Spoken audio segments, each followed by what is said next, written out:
Livro Vivendo pela Fé, capítulo 29. Justiça e Vida. Embora o Evangelho seja um grande mistério, ele é muito simples. Alguns princípios facilmente compreendidos abrangem cada etapa.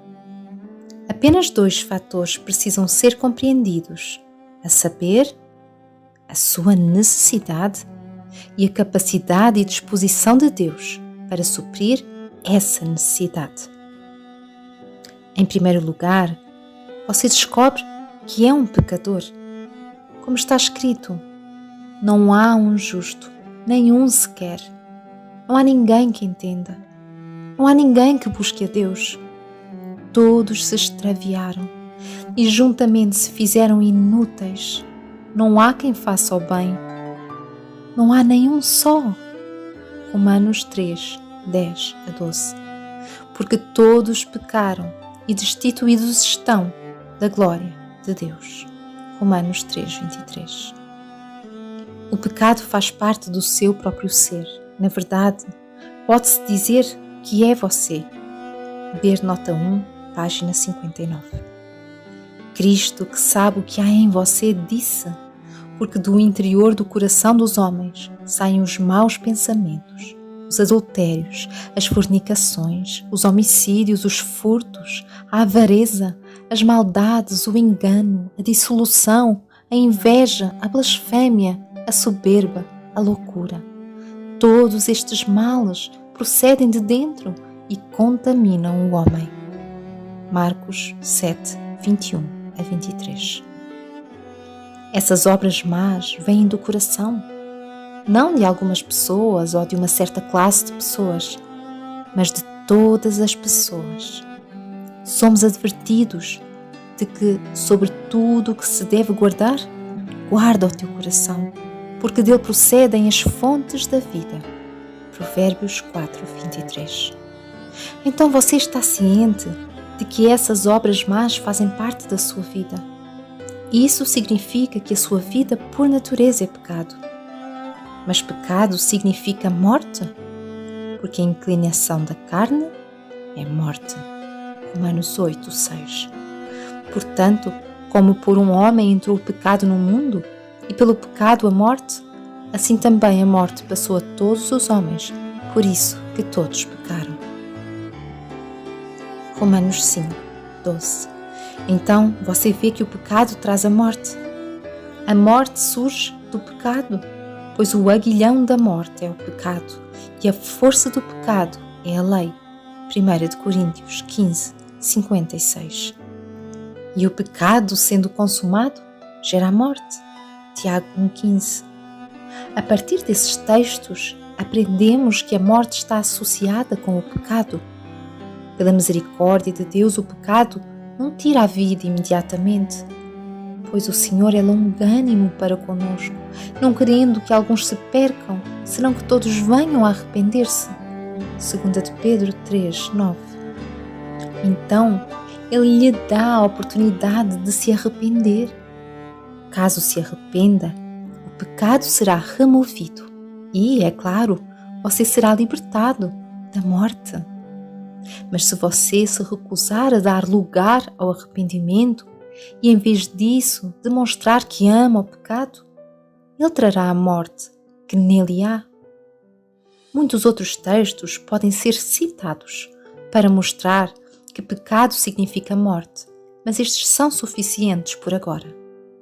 Você pode ler estes textos se desejar. João 3,36, Deuteronômio 30, 15 a 20, junto com Deuteronômio 11, 26 a 28, Romanos 5, 20 e 21, Romanos 7, 24. O pecado e a morte são inseparáveis. Quando você encontra um, o outro também está presente. Salvar você do pecado é salvá-lo da morte. Salvação não significa simplesmente libertá-lo das consequências do pecado, mas salvá-lo do próprio pecado. O plano da salvação não é, como algumas pessoas pensam, um esquema pela qual você é livre para pecar o quanto quiser, acreditando que uma profissão de fé o salvará das consequências dos seus atos errados. Pelo contrário, é um plano para libertá-lo completamente do pecado, a fim de que você não morra. Assim como você não pode morrer sem ter pecado, do mesmo modo, você não pode ter vida sem ter justiça. Mas onde você pode obter justiça? Você não pode obtê-la de si mesmo, pois você não tem nada mais do que pecado em si mesmo. Porque eu sei que em mim, isto é, na minha carne, não habita bem algum, e com efeito o querer está em mim, mas não consigo realizar o bem. Romanos 7,18. Porquanto a inclinação da carne é inimizade contra Deus, pois não é sujeita à lei de Deus, nem em verdade o pode ser. Portanto, os que estão na carne não podem agradar a Deus. Romanos 8, 7 e 8. Visto que toda a sua vida é pecado, fica claro que a única maneira de se obter bondade é recebendo outra vida. Isso é o que o Evangelho oferece. Você é mau, mas Deus é bom. Ele não é apenas bom, mas é o único que é bom. Ouça as palavras do Salvador ao jovem que saiu correndo ao seu encontro para perguntar-lhe: Bom mestre, que farei para herdar a vida eterna? E Jesus lhe disse: Por que me chamas bom? Ninguém há bom senão um, que é Deus. Marcos 10, 17 e 18. Isto é absoluto. Não exclui Cristo, pois Cristo é Deus. João 1:1. E Deus estava em Cristo. 2 Coríntios 5:19. A vida do Pai e a do Filho são a mesma. Ver João 6:57. Não existe bondade fora de Deus. Bondade não é um sentimento, mas algo real. Não pode haver bondade sem ações. Ela não fica por aí flutuando no ar, como o perfume das flores. Assim como não pode haver doçura sem algo que seja doce, e não pode haver salgado sem sal, não existe bondade à parte de boas ações. Todos os caminhos de Deus são justos e bons. Os seus caminhos são sucintos, mas detalhadamente definidos em sua lei. Fez conhecidos os seus caminhos a Moisés e os seus feitos aos filhos de Israel. Salmos 103, 7. Bem-aventurados os retos em seus caminhos, que andam na lei do Senhor. Salmos 119, 1. A lei de Deus descreve os seus caminhos e todos os seus caminhos são justos. A sua lei é chamada de sua justiça. Então lemos em Isaías 51, 6 e 7. Levantai os vossos olhos para os céus e olhai para a terra embaixo, porque os céus desaparecerão como a fumaça e a terra se envelhecerá como roupa e os seus moradores morrerão semelhantemente. Porém, a minha salvação durará para sempre e a minha justiça não será abolida. Ouvi-me, vós que conheceis a justiça, povo em cujo coração está a minha lei. Não temais o opróbrio dos homens, nem vos turbeis pelas suas injúrias. A lei de Deus é a sua justiça, e a sua justiça consiste em obras vivas. Portanto, a lei de Deus é a vida de Deus. A sua vida é o padrão da justiça. Tudo o que é semelhante à sua vida é certo e tudo o que difere da sua vida é errado. Você não é deixado na ignorância a respeito do que seja a vida de Deus, pois Ele a viveu na terra, na pessoa de Jesus Cristo. A lei de Deus estava em seu coração. Salmos 48. E do coração procedem as saídas da vida. Portanto, a lei de Deus era a vida de Cristo. O Espírito do Senhor estava nele. Lucas 4:18. E onde está o Espírito do Senhor? Aí há liberdade. 2 Coríntios 3,17. Portanto, a vida de Deus em Cristo é a lei perfeita da liberdade.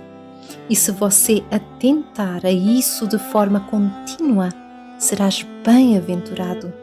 Aquele, porém, que atenta bem para a lei perfeita da liberdade e nisso persevera, não sendo ouvinte, esquece disso, mas fazedor da obra, este tal será bem-aventurado no seu feito.